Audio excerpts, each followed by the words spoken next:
मेरा नाम डॉक्टर नायला है, doctor Naila Ishtiaq, and I am practising Pacific hospital which is near Delhi gate, जो हिमायत बाग के ऑपोजिट है। और दिल्ली गेट में औरंगाबाद N12 सिडको में है।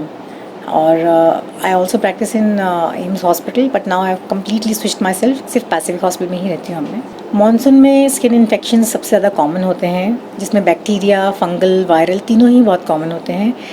ये डायबिटिक पेशेंट्स को, इम्यूनो कॉम्प्रोमाइज़ पेशेंट्स को, बच्चों को, बूढ़ों को बहुत जल्दी लगते हैं। और अभी फंगल इन्फेक्शंस की एपिडेमिक चल रही है, जो ऑल ओवर इंडिया काफ़ी कॉमन है।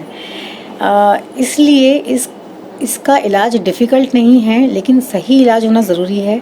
अक्सर इसका इलाज सही से नहीं होता है, इसलिए क्योंकि पेशेंट्स को सही राय नहीं मिलती है। की वजह भी ये एक है कि वो एक्सपर्ट्स के पास जाने की जगह कॉमन किसी के पास भी जाते हैं, राय लेते हैं, और कभी कभी केमिस्ट के पास से भी मेडिसिन ले लेते हैं। इसकी वजह से ट्रीटमेंट सही नहीं होता है और रेजिस्टेंस डेवलप हो जाता है। तो वो अगर इन्फेक्शंस अगर आप फेस कर रहे हैं मानसून में, या किसी किस्म की आपको इचिंग हो रही है, खुजली आ रही है, बच्चों में कोई रैश वगैरह देख रहे हैं, तो इसको बिना इग्नोर किए इमीडिएटली आपको एक स्किन एक्सपर्ट के पास ही जाइए, क्योंकि स्किन की जो बीमारियां होती हैं वो स्किन एक्सपर्ट्स ही पिकअप कर सकते हैं। जनरल लोग नहीं पिकअप कर सकते हैं। और केमिस्ट के पास से प्लीज़ कोई मेडिसिन मत लीजिए, इससे ज़्यादा नुकसान हो जाता है स्किन का। और जल्दी इसका ट्रीटमेंट ले लीजिए, इंशाल्लाह जल्दी रिलीफ हो जाता है इससे। इसका काफ़ी अच्छा ट्रीटमेंट होता है स्किन के लिए। स्किन एक इम्यून ऑर्गन है, इसके साथ खिलवाड़ नहीं करना चाहिए। जब भी आप, जिस तरह से अगर आप हार्ट एलिमेंट होता है या कोई दिल की बीमारी को आप सीरियसली लेते हैं, दिमाग की बीमारी को सीरियसली लिया जाता है, इसी तरह जब स्किन में कोई बीमारी होती है तो वो क्रॉनिक बनने के पहले, यानी कि लंबी खिंचने के पहले, या फिर वो अंदर बॉडी में कोई तकलीफ पैदा करने के पहले ही इसको सीरियसली लेके ट्रीट करना चाहिए। क्योंकि ये एक इम्यून ऑर्गन है और ये आपकी बॉडी के अंदर, इसके ऊपर जो भी चीज़ होती है, जो भी चीज़ रिएक्ट करती है, इसके ऊपर वो बॉडी में अंदर एंटीबॉडीज़ प्रोड्यूस कर सकता है। इसीलिए आपकी स्किन को खेल मत समझिए। बाहर के टॉपिकल क्रीम्स, मेडिकेशंस, दवाइयाँ बिना जांच, बिना एक्सपर्ट के राय के मत लगाइए।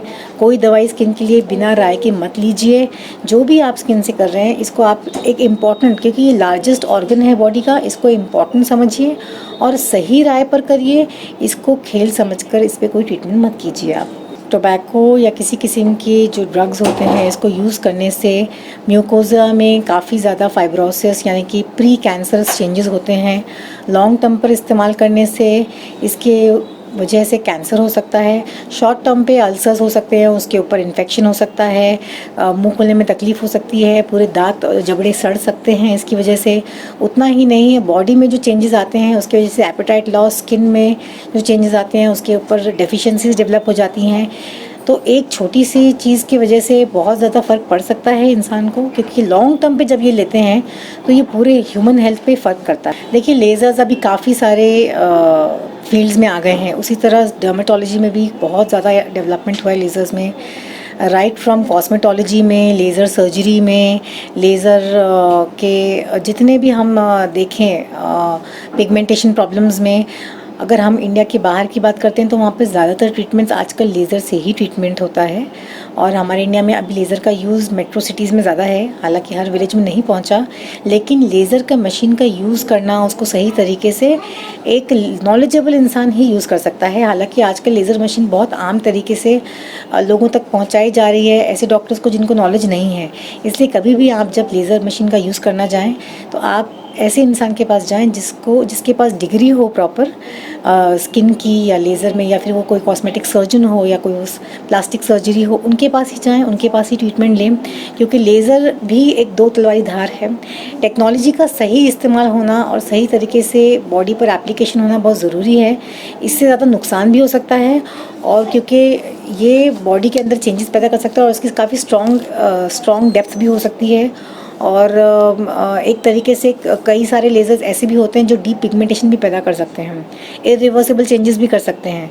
तो जब आप ले लेज़र ट्रीटमेंट तो किसी अच्छे लेज़र डॉक्टर से लीजिए और इसका बिल्कुल पूरा फ़ायदा उठाइए। आजकल बहुत टेक्नोलॉजीज़ हैं और कॉस्मेटोलॉजी में तो बहुत डेवलपमेंट है इसका, from acne to hair loss to hair reduction plus body sculpting, और इसमें काफ़ी ज़्यादा है इसका यूज़।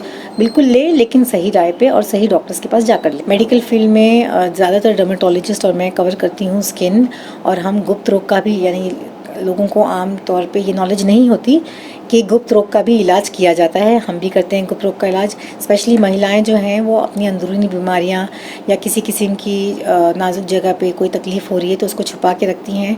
तो मैं ये कहना चाहूँगी कि इसमें आपकी कोई गलती नहीं है। आपको फ़ौरन जल्दी से ट्रीटमेंट सीख करना चाहिए, हेल्प लेना चाहिए डर्मेटोलॉजिस्ट की या फिर किसी ये वेनरोलॉजिस्ट की, क्योंकि ये लोग हेल्प कर सकते हैं आपको, इसको जल्दी रोक सकते हैं। इसका असर आपके फैमिली पे भी पड़ेगा, आपके हस्बैंड पे, आपके बच्चों पर भी इसका फ़र्क पड़ सकता है। इसीलिए इसका ट्रीटमेंट कभी भी रोकना नहीं चाहिए, छुपाना नहीं चाहिए। गुप्त रोग में बहुत सारी बीमारियां होती हैं, जैसे कि हर्पीज़ है जो बहुत कॉमन है। आजकल हम बहुत सारे केसेस में डील कर रहे हैं। मोलस्कम कंटेजियसम जो काफ़ी जेनाइटल एरियाज़ में लेडीज़ में बहुत कॉमन हो गया है।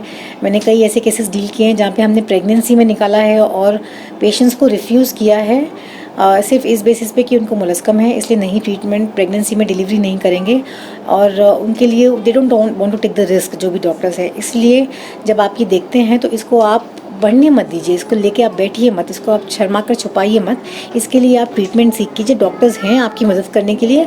तो हर किस्म का कोई भी इन्फेक्शन या आपको ऐसे कोई अल्सर मालूम पड़ रहा है, कोई गांठ मालूम पड़ रही है, कहीं जलन हो रही है, कहीं कोई रैश आ रहा है गुप्त रोग का, तो कोई ऐसे नाजुक एरिया में, तो प्लीज़ उसको दिखाइए, जल्दी ट्रीटमेंट लीजिए और सही इलाज करवा लीजिए।